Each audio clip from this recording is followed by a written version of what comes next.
J'ai décidé aujourd'hui de vous parler du cas de la ganipote. La ganipote serait dans la croyance populaire une sorte de loup-garou qui aurait semé la panique dans l'ouest de la France jusqu'au début du XXe siècle. A contrario de la fameuse bête du Gévaudan, aucun mort connu n'est à inscrire au tableau de chasse de la ganipote. Remontons un petit peu le cours de l'histoire, si vous le voulez bien.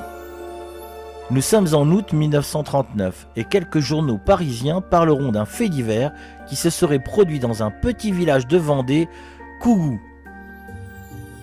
Ce soir-là, une trentaine de paysans qui rentraient des champs auraient vu au loin une bête étrange un peu fantomatique.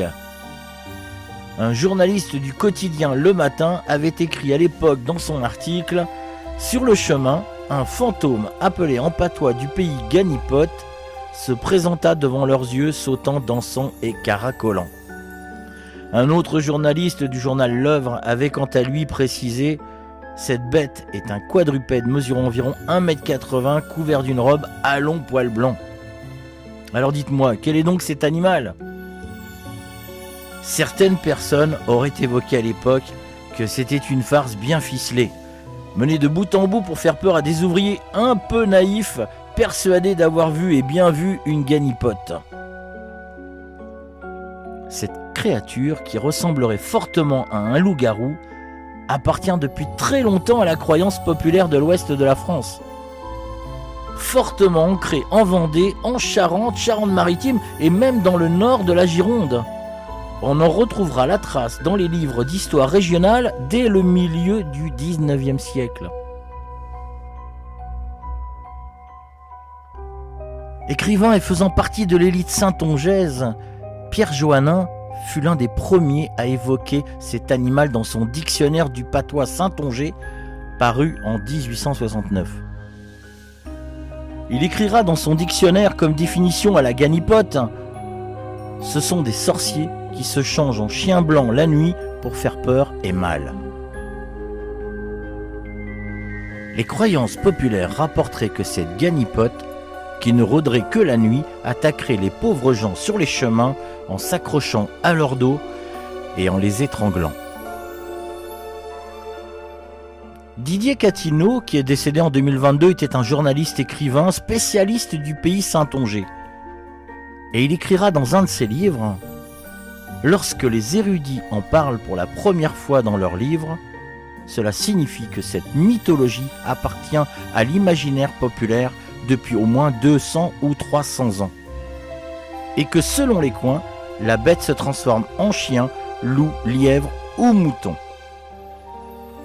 Il dira aussi « La légende rapporte que c'est un animal que personne n'a jamais vu, car il attaque toujours ses victimes de dos et surtout, il ne supporte pas la lumière. Et d'ailleurs, pour s'en prémunir, les paysans creusaient des betteraves et mettaient des bougies à l'intérieur pour en faire des lanternes. » Il rajoutera aussi, comme souvent l'irrationnel populaire est porteur d'une morale, en l'occurrence, ne sortez pas seul le soir. À l'époque, afin de rassurer la population, les journaux se mettront à parler de la ganipote, principalement pour rappeler que celle-ci n'existe pas. Le quotidien local L'Espérance écrira « Les ganipotes, les sorciers et les loups-garous n'ont jamais existé que dans les imaginaires malades, mais les rôdeurs de nuit sont très habiles pour trouver les moyens de ne pas être inquiétés dans leurs opérations. »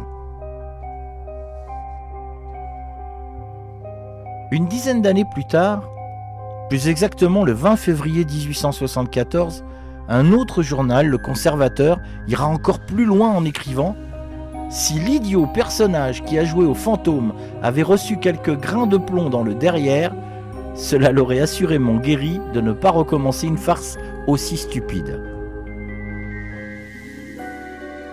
Les années ont passé sur cette légende d'un autre temps et depuis, l'exode rural est passé par là. Les gens se sont mis à quitter la campagne pour la ville et forcément, cette légende qui se racontait de bouche à oreille le soir au coin du feu, afin de faire frémir les enfants et les simples d'esprit, tombera peu à peu dans l'oubli.